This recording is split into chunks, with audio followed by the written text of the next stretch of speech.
მოგესალმებით ძვირფასი რადიო მსმენელებო, ეთერშია რადიო პროექტი მე და გარემო, მე ანა ცხადაძე ვარ და დღეს როგორც ყოველთვის ვისაუბრებთ ძალიან საინტერესო თემაზე, ახალ რეგულაციაზე, რომელსაც ჯერჯერობით ბიზნესი კითხულობს და ეცნობა, თუმცა ძალაშია შესული.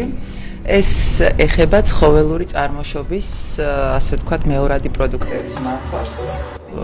ანუ გასაგებენაზე რომ ვთქვათ, ცხოველური ნარჩენების მართვას, რომელიც არის ძალიან ფართო, ასე ვთქვათ, არეალის პროდუქტები და სხვადასხვა გვარად საჭიროებს მისი მიდგომას, თითოეული მისი, ასე ვთქვათ, ნაწილი.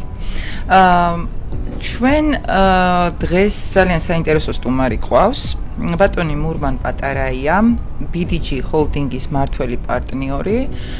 მურმანს ასევე წარმოადგენდა როგორც ბიოდიზელის ხელმძღვანელს, პირველი ქართული ევროპული სტანდარტის ბიოდიზელის წარმოება სწორედ ამ კომპანიამ დაიწყო, ბიოდიზელ ჯორჯიამ და დღეს უკვე ახალ ამპლუაში გსტუმრობს ძალიან მნიშვნელოვანი თემით, რაც შეეხება ცხოველური ნარჩენების გადამუშავებას სხვადასხვა ფორმით. მოგესალმები. გამარჯობა, მოგესალმები, მადლობა შესაძლებლობისთვის. მადლობა შენ სტუმრობისთვის. მოდი ჯერ პირველ რიგში მოკლედ, რა თუ შესაძლებელია მოკლედ ავხსნათ ჩვენი მსმენელისთვის, რას ნიშნავს ეს ახალი რეგლამენტი და რა ვალდებულებები წარმოქმნა. მოკლედ და ვისთვის. კიდევ ერთხელ მოგესალმები, ანი. მე ვფიქრობ თემები, რომელსაც აგენერირებ და განიხილავ შენს გადაცემაში არის ძალიან მნიშვნელოვანი და ძალიან საინტერესო, არა მარტო სექტორისთვის და სექტორში, ასე ვთქვათ, მომუშავე და მოღვაწე ორგანიზაციებისთვის თუ ადამიანებისთვის, არამედ ძალიან საზოგადოებისთვის, იმიტომ რომ გარემო, ურბანული თუ არა ურბანული ძალიან მნიშვნელოვანია ჩვენთვის. მათ შორის ასეთი ღრმა შესავალი რატო გავაკეთე, იმიტომ რომ 35 წელია დაახლოებით ცხოველური ტიპის ნარჩენები საქართველოში არ და ვერ იმართება.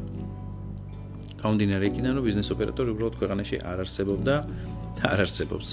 ესაბამისად, სხვადასხვა ტიპის სასაკლაოებზე, მოდი აქედან დავიწყოთ. პირველი უმსხვილესი პრობლემა, რაც არის გენერირებული ნარჩენი სხვადასხვა კატეგორიის დაწყებული სისხლიდან დასრულებული პირველი, მეორე, სამი კატეგორიის ნარჩენია, კლასიფიცირებული ეს ნარჩენები თავისი ჭაშლადობის მიხედვით საქართველოში და რა თქმა უნდა დაცემული ცხოველები, რომელიც სამწუხაროდ ასევე ცოტა რაოდენობის არ არის ქვეყანაში გამომდინარე იქიდან, რომ ქვეყანა არის მაღალი რისკის მქონე და სხვადასხვა დაავადებები სამწუხაროდ ჯერ კიდევ რომელიც თუნდაც მაგალითად კი ცხელი წერტილია აბსოლუტურად, იმიტომ რომ სხვადასხვა დაავადებები რომელიც საერთოდ აღარ ახსოვთ, მაგალითად ევროპაში რომ უკვე ათეული წლების წინ ეს დაავადებები არსებობდა 40-50 წლის წინ რომ დაივიწყეს ის დაავადებები საქართველოში ჯერ კიდევ არის და ესაბამისად მასთან უწევს და ადამიანებს გონიათ ბოდიში ჩაგერთვები, ადამიანებს გონიათ რომ ეს მხოლოდ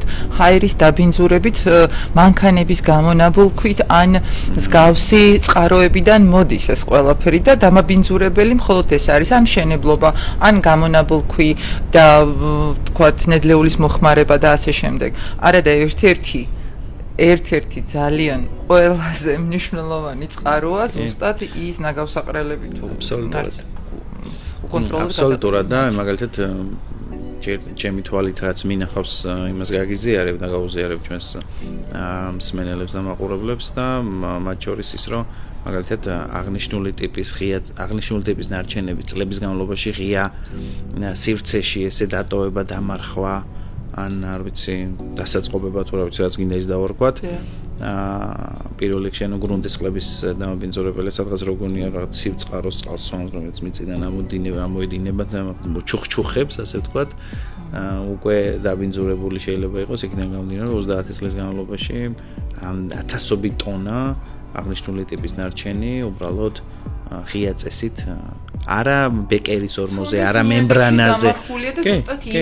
ზუსტად ის არის, რაც აბინძურებს. მე მაგალითად მინახავს დასავლეთ საქართველოში, ერთ-ერთ მუნიციპალიტეტში, რომ ერთ-ერთ ულამაზესი მდინარის ხეობა რომ მოედინება და ვიცი, მთელი ზაფხულში ბავშვები ცურავენ და ერთობიან და წყალში არიან და ამ დროს ზევით, სულ რაღაც 100-150 მეტრის ზევით ცხოველთა სასაკლაო არის და იქ ასე ვთქვათ სისხლი, რომელიც ცხოველთა სასაკლაოდან მოედინება, პირდაპირ ამ მდინარეს ჩაედინება და საერთოდ ვერ გრძნობს ამას რა. ხო, არც არავინ აქცევს. და რა თქმა უნდა, არც არავინ აქცევს ყურადღებას. ეს ძალიან მნიშვნელოვანი გამოწვევა არის საზოგადოებრივი ჯანდაცვის კუთხით.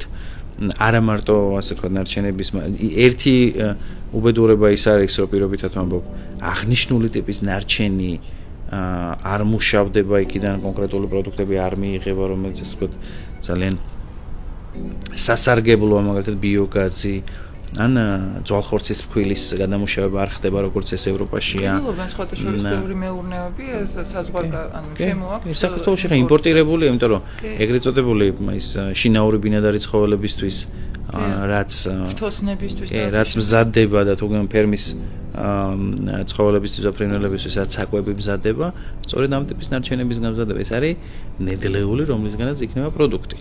და ამ პროდუქტს მე ისევ კლავ წარმოებაში ბრუნდება, ასე ვთქვათ, კლავკვების ნაწილში.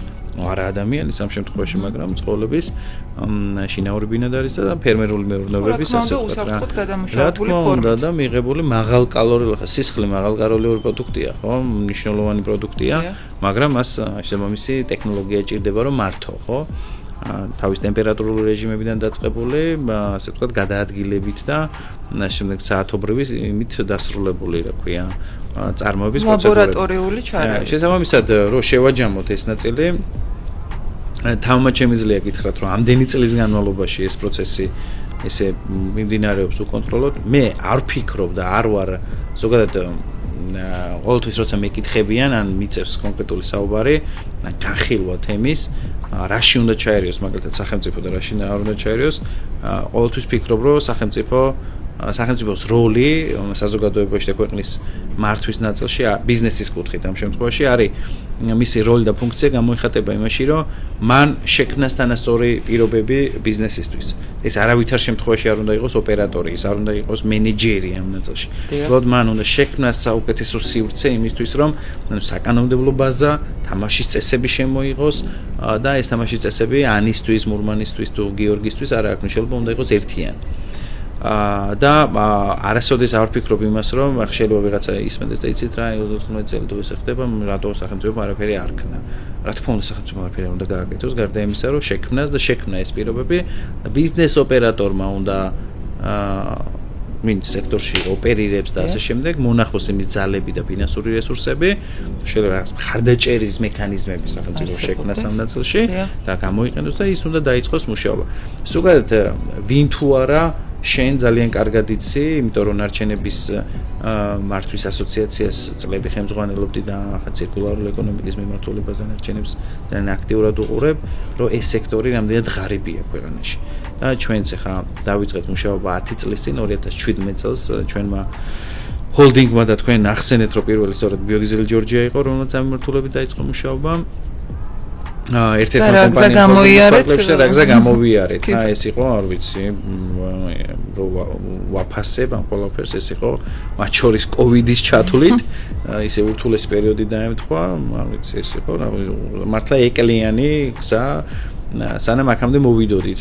არ არის ეს იავარდებით, ასე ვთქვათ, მოფენილი სამწუხაროდ, თუმცა არავინ არ ფიქრობს, რომ ეს ესე უნდა იყოს, მაგრამ სექტორი, რომელიც ქვეყანაში არ არსებობდა და ეს სექტორი შეიქმნა და უკვე ჩამოყალიბდა სხვადასხვა მიმართულებები და ვითარდება, გაჩნდა ბიზნესი, ახლა არარსებული ბიზნესები იქმნება, რა თქმა უნდა, ეს არის ძალიან რთული და მნიშვნელოვანი პროცესი. მით უმეტეს, როდესაც არ არის არანაირი საკანონმდებლო, ასე ვთქვათ,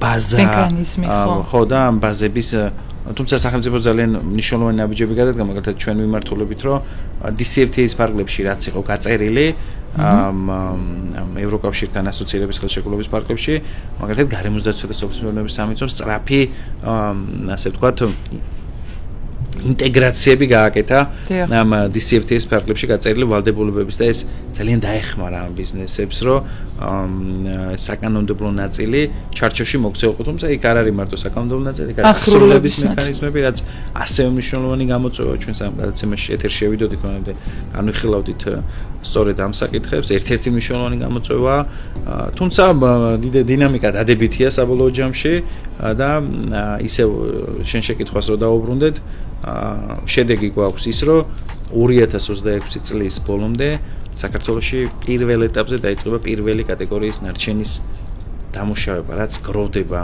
ცხოველთა სასაკლაოებზე, ცხოველთა მსხვილფეხა და წვრილფეხა რქოსანი პირუტყვის ცხოველთა სასაკლაოები. აქ ხას იმიტომ უსვამ, რომ ფრინველთა სასაკლაოს ნარჩენებს ჯერჯერობით ამ ეტაპზე ჩვენ ვერ დავამენეჯმენტ პირველ ეტაპზე, თუმცა მეორე პროექტის განვითარების მეორე ფაზა გულისხმობს რენდერინგსაც, რენდერინგის სხვა პროცესი, ამას მე ჩავშლით სავარაუდოდ შეკითხოს შეკითხვის სახით. ანუ აქ არის რეგლამენტში არის სამი კატეგორია, სამ კატეგორიად არის დაყოფილი ეს ცხოველური წარმოშობის ნარჩენები, ხო? პირველი კატეგორია არის ყველაზე ასე ვთქვათ სახიფათო კატეგორია, რომელიც არის განსაკუთრებული დამაბინძურებელი, განსაკუთრებულად საშიში, როგორც გარემოსთვის, ასევე ადამიანების ჯანმრთელობისთვის და ეს პირველი კატეგორია მოიაზრებს მხოლოდ ინსცენერაციას, ანუ დაწვას. სწორი, ვთქვათ, სტანდარტების მიხედვით და როგორც ვიცი, სწორედ აი პირველი კატეგორიაზე გაქვთ ამ შემთხვევაში სწორება, როდესაც პირველ რიგში, თუმცა მეორეც ექვემდებარება გარკვეულწილად და მესამეც, მაგრამ როდესაც თქვენ ქმნით ამ ასე ვთქვათ ინფრასტრუქტურას ახალი ბიზნესის სახით, რომელიც მოახდენს აი ამ სახიფათო ცხოველური ნარჩენების ინსცენერაციას. დაწვას მარტივ ენაზე რო ვთქვათ, რა ინსცენერაციის პროცესია, აი 1100 გრადუს ტემპერატურაზე მის დამუშავებას და ფერფლად ქცევას ამ დიახ, იმიტომ რომ მანდაც არის ჩაშლა ამ ინსცენერაციის მიმართულებით, ხო? ანუ გარკვეულ ტექნოლოგიებში უფრო დაბალ ტემპერატურაზე შეიძლება რაღაცა დოზით დაწვა, ოღონდ სხვა ტიპის ნარჩენის, მაგრამ ეს ხო ცხოველური ნარჩენია, სადაც რომელიც სითხესაც შეიცავს, ანუ ძალიან ბევრ ისეთ კომპონენტს, რომელიც და ეს ნიშნავს ყველაზე მაღალი სტანდარტის წვის გამოყენებას, ხო, აი რაღაცა შევყევი ჩემ თავს. ხო, ტექნოლოგიაში შევყევი. კი, ეს მოდი ჩავშლი კატეგორიზაციის ნაწილსაც, პირველი კატეგორია ეს არის ასე ვთქვათ, ესეთი ზედაღბა, ნაწლავის ბოლო 4 მეტრი და ზურგის ტვინი, რომელიც უნდა დამუშავდეს. შესაბამისად ეს არ არის დიდი რაოდენობის იმ სამი კატეგორიიდან, რო აიღო ყველაზე მცირე კატეგორია, ყველაზე მცირე რაოდენობისა, თუმცა ხას უსვამ საქართველოს გამომდინარე იქიდან, რომ მაღალი რისკის ქვეყანაა და ეს წერტილები თურმე როგორც საკანონმდებლო ბაზა გვეუბნება, რომელიც აბსოლუტურად ჰარმონიზებული და მოწესრიგებული და ძალიან ისეთი ხავერდოვანია, შეიძლება ითქვას, უბრალოდ აღსრულება უნდა დაეწიოს ამ პროცესს, არის ყველაზე ასე ვთქვათ, რისკიანი და ამას ჭირდება შესაბამისი მართვა. ну плюс ამას რო ახლა დაცემულ ცხოველებზეც კიდე ალბათ ცალკე ვისაუბრებთ და რომელიც სამწუხაროდ დღეს ასე ვთქვათ ფერმერულ მეურნეობებში აქტიურად გვაქვს. შესაბამისად ჩვენი სერვისი რისგან შედგებოდეს იქნება ჩვენ დავდგამთ ურნებს სასაკლაოებზე საქართველოს მასშტაბით, ეს იქნება სპეციფიური ურნები ფერების მიხედვით და წარწერების მიხედვით კატეგორიზირებული უკვე, ანუ პირველი კატეგორია, შესაბამისი ნიშანდება, მეორე კატეგორია შესაბამისი ფერი, საერთაშორისო ფერი, შესაბამისი როგორც სამედიცინო ნარჩენებთან აბსოლუტურად ის გარჩევა მარტივადაც ირჩეოდეს, ფერების მიხედვითაც ირჩეოდეს და როცა არ მოხდეს რაღაცა კატეგორიების არევა, იმიტომ დაუშვებელია კატეგორიების არევა.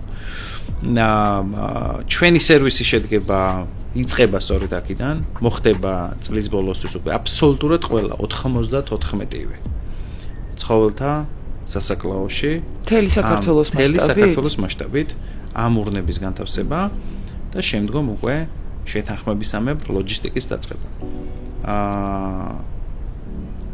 როგორც კი შემოვა კომუნიკაცია geoinseneracიაში, ეს არის ჩვენი კომპანიის დასახელება.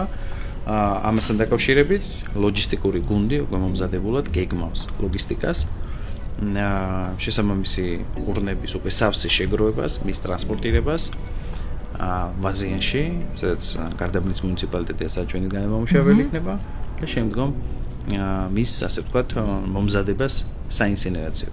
რაც შეეხება ინსინერაციის დანადგარს, ბრიტანულ-თურქული დანადგარი, თობლივი წარმოების, რომელიც ორკამერიანი და რას ნიშნავს ორკამერიანი? ის რომ 1100 გრადუს ტემპერატურაზე დამუშავდება, მისი ნამწვი კიდევ ერთხელ მეორე კამერაში იწვება. და რატო?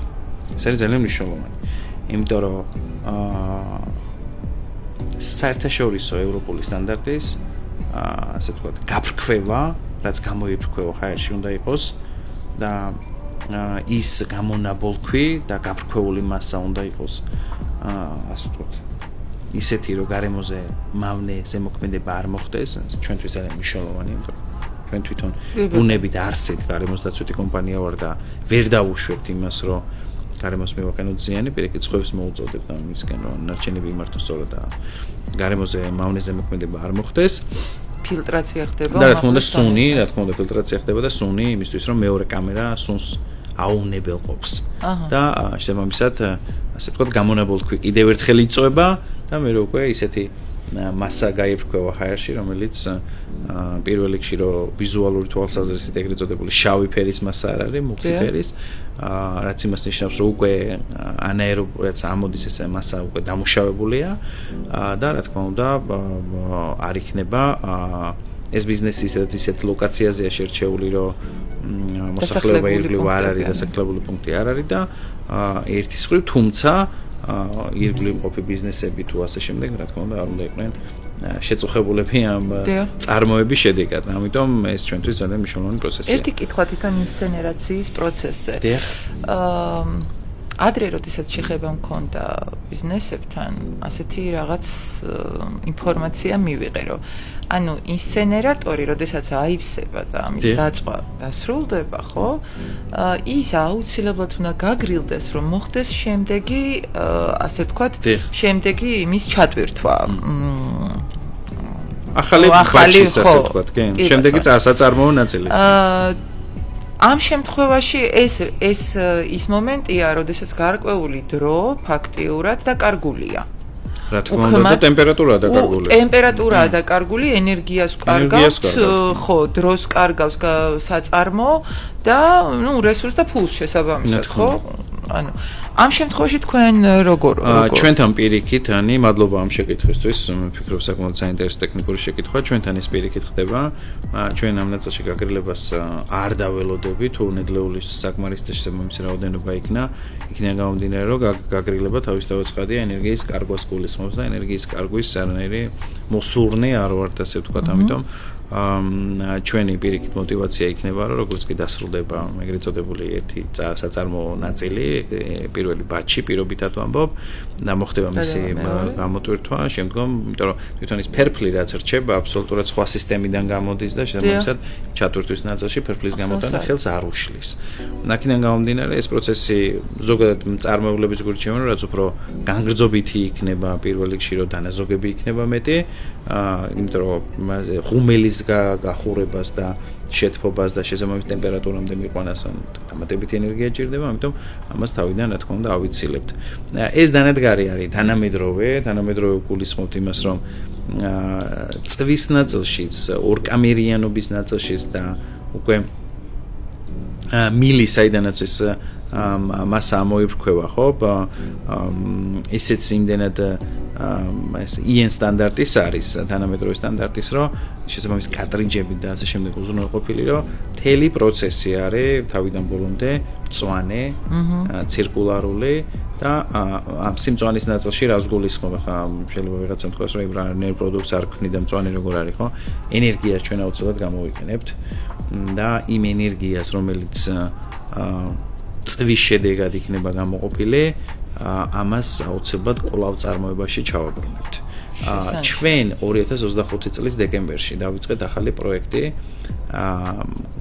ჰოლდინგში შემავალი ჩვენი ერთ-ერთი კომპანია RenderTech Georgia ახორციელებს ამ პროექტს და უკვე მე 7 თვე არის, რაც მუშაობთ და ბაზარზე ვართ უკვე და ცხოველთა სასაკლაოებს თავაზობთ ესეთ სერვისს. თუ გრჩება წარმოების შედეგად ცხოველური ცხიმები, რომელიც არ გამოიყენება სასურსათო დანიშნულებით, ვერ გამოიყენება, ან არ ხდება შესაბამისი ათვისება, ჩვენ მოვდივართ გემსახურებით, მოგვაქვს და ვამუშავებთ მას. ტექნიკური მიზნით. უკვე დაწყებული გვაქვს, ჩვენ დეკემბერში ჩავუშვით, ოღონდ არ საუბარია მხოლოდ ცხიმებზე. ეს კიდევ ცალკე ეს არ არის ნარჩენი. აი მაგალითად ღორის კონი, კი, ზუსტად ეს არის იგივე ღორის კონი, ძროხის კონი და შემდეგ რომელიც საქართველოში რაც კვებაში არ გამოიყენებოდა ძალიან დიდი რაოდენობით, დიდი რა ახლა საქართველოს ბაზარი დიდი არ არის, მაგრამ საკმაო რაოდენობით მოკლედ ნაგავსაყრელზე ხდებოდა და ჩვენ ალტერნატივა შევქმნით. ნაგავსაყრელზე ის არ ხდება, კონკრეტული თანხის სანაცვლოდ მივდივართ ჩვენივე ლოგისტიკით, მემსახურებით, მაცივარ მანქანებით, შესაბამისი ყუთებით, შესაბამისი რეზერვუარებით. მან უბრალოდ უნდა განათავსოს განსაკუთრებულად მოგვაქვს, ვამუშავებთ მას და შემდგომ უკვე ვაგზავნით ევროპაში ბიოსაწვავის საწარმოებლად. ესეც შემოგვესწავლა, ასე ვთქვათ, ამ ნაწილში. ძალიან აქტიურად იყენებენ ევროპაში ცხოველურ ცხიმს, ეგრეთ წოდებული animal fat, ანუ იქაც სამი კატეგორია, პირველი, მეორე და მესამე და ასევე გამოიყენება ძალიან აქტიურად პარფიუმერიაში, პარფიუმერიის დანიშნულებით და საკმაოდ პოპულარულია, ასე ვთქვათ, ცხიმების გამოყენება ამ ნაწილში. მათ შორის ჟელიბონები. კი. ეს ისეთი ლირიული გადახურვა. ვერ ყვი სიმართლე გითხრა სურსათის ნაწილში, მაგრამ თავარი რა არის? თავარი არის რომ ოპცია, ალტერნატივა და შესაძლებლობა. ის რაც იყრებოდა ნაგავსაყრელზე, დღეს მისი მონეტიზაცია მოხდა და ეს ინვესტიცია დაახლოებით $9 მილიონი, 600,000 ლარის ინვესტიცია გავაკეთეთ ამ კუთხით და ესეთი საკმაოდ მნიშვნელოვანი ინფრასტრუქტურა შევქმნით, სწორედ შეგნებულად გავაკეთეთ, რომ არც ერთი ნარჩენი, რომელიც იქნებოდა ცხოველთა სასაკლაოებზე თუ სუპროდუქტი, არ დარჩენილიყო მართვის გარეშე და შეგვექმნა ყველა ალტერნატივა ამ ნაწილში. თუ მაგალითად ინსენერაცია ფასიანი მომსახურება აქ ჩვენთან ხას არავის არ ვუხდით. იმიტომ რომ ჩვენ მისგან პროდუქტს არ ვიღებთ, მაგრამ რისგანაც პროდუქტს ვიღებთ, რა თქმა უნდა იმაში უკვე ვესახურებით, ამ დროს ეს ეკონომიკური ურთიერთობები დაწყებულია სასაკლაოებთან, ცხოველთა სასაკლაოებთან, დაწყებულია მუშაობა, координация, შეგროვებული პროდუქცია უკვე დაექსპორტა კიდეც და საკმაოდ მნიშვნელოვანი ისევე როგორც აგროვებთ ზეთს, საკვებ ზეთებს და მინერალურ ზეთებს, ხო, ასევე მინერალურ ზეთებს. შეგროვებული მოდის, მაგრამ მარტივერე შესაბამისად კი. ამიტომ ეს ნაბიჯი უკვე გადადგმულია, ეს ნდობა, იმიტომ რომ ეს ამ პროექტზე სხვადასხვა დროს როგორც მე აღმოჩინე, ძალიან ბევრი ჯგუფი მუშაობდა რაღაც 10 წლეულების განმავლობაში და რაღაცა ერთგვარი ნიჰილიზმი ჩამოყალიბდა, რომ აი ეს არასოდეს შენ მე რამდენი ხარ, შენ იცი რომ ამის წინ ამდენი ხალხი მოვიდა, ამაზე გვესაუბრა, კიდე შენ რიგით ის 29 ხარ და მე სხვანაირი ვარ. ეგებ მე გამომი. ხო, მაგრამ ჩვენ სამწუხაროდ მოვახერხეთ ის, რომ უკვე დანადგარი შეკვეთილია, ძალიან მალე იქნება საქართველოში, იქნება დაინსტალირებული ინფრასტრუქტურა, იქნება შესაბამისი დოკუმენტურობა გზაშია და იქნება ყველა პროცესი მიმდინარეობს. მე პირადად ვნახე სასაკლაოს, ასე ვთქვათ, ფლობელები ერთ-ერთ შეხვედრაზე, ფაქტიურად ტიროდა ხალხი. იმიტომ რომ ანუ ჩვენო თქვენ ეს კანონი რო ძალაში შევაო, მე მომიწევსო, დავიხურო 2-3 თვეშიო. იმიტომ რომ მე ანუ მე თვითონო ამასო ვერ გავაკეთებო, ვის მიმართო, რეალურად არავინ არ იყო, ვისთვისაც შეიძლება მიემართე და აგერ ხარ, ეხლა არის თქვენი კომპანია, რომელსაც შეიძლება პირველ რიგში სასაკლაოებმა მიმართონ ინსცენერაციის. ვადაგასული პროდუქტები აქვე დავამატებ თუ მომცემ შესაძლებლობას. ვადაგასული ცხოველური ხორც პროდუქტები, რომელიც დახელზე რჩება. სანამ რენდერინგის ქარხანა ჩაირთვება და შევა მეორე მესამე კატეგორიის ნაწილი, ასე ვთქვათ, ნაწილის მართვა ექსპლუატაციაში და ეს ბიზნეს ოპერატორი დაიწყებს მუშაობას, მანამდე ეს ნარჩენიც უნდა განადგურდეს, დაიწვას და შემდგომ უკვე სავარაუდოდ მას მეორე და მესამე კატეგორიის მასალებს გამოიყენებთ. აქვს რითეილს და ხორეკას და ვისაუბრეთ ჩვენ აქ ამ სტუდიაში მათ წარმომადგენლებთან, განსაკუთრებით რითეილს, იმიტომ რომ იმიტომ რომ ისინი ყიდიან ასე ვთქვათ ხორცს პროდუქტებს ხო სხვადასხვა ტიპის და რა თქმა უნდა ეს არ ხდება ამისი სრულად ამოყიდვა. ასევე ამ თემას უკავშირდება თითქოს და ამ შიშის გამო ფასების ზრდა ხორცს პროდუქტებზე, როგორც პირველად ასე ვთქვათ ნედლ ხორცს პროდუქტებზე, ასევე ასე ვთქვათ უკვე გამზას, იმიტომ რომ იმასაც გასდის ვადა და საერთოდ ხორცს პროდუქტები იმით არის გამორჩეული, რომ ვადა უფრო მცირე აქვს თავისი სპეციფიკიდან გამომდინარე, ვიდრე ტემპერატურულ რეჟიმებში. ხო, ტემპერატურულ რეჟიმში. დაცვა არის აუცილებელი. შეინახვაც უფრო ძვირიჯდება აქედან გამომდინარე. ანუ თუ კი შენ განცხადებულად ამბობ ახლა რომ შეიძლება რიტეილსაც მოემსახურო, ეს მათთვის ძალიან დიდი ჩვენ რიტეილ ასოციაციასთან გვაქვს საკმაოდ მჭიდრო პარტნიორობა და ურთიერთობა, მეგობრობა, აქტიურად ვართ კოორდინაციაში მათთან. ასევე დავიწყეთ ინდივიდუალური შეხვედრები და მათის დახმარებით კოორდინირებული შეხვედრები ასოციაციის წევრებთან. მსხვილ სუპერმარკეტებთან, ჰიპერმარკეტებთან, მათ გავაცანით ინფორმაცია ჩვენი სერვისების შესახებ.